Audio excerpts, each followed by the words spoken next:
सोलापूर शहर व तालुक्यात 3 वेगवेगळ्या ठिकाणी गळफास घेऊन आत्महत्या केल्याच्या घटना घडल्या असून या घटनांमध्ये तिघांचा मृत्यू झाला आहे. संबंधित पोलीस ठाण्यांमध्ये आकस्मिक मृत्यूची नोंद करण्यात आली असून आत्महत्येमागील तपास सुरू आहे.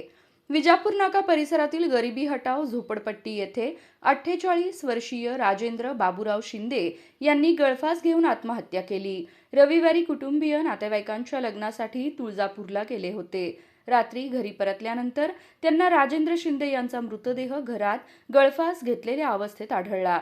या प्रकरणी विजापूर नाका पोलीस ठाण्यात नोंद झाली आहे.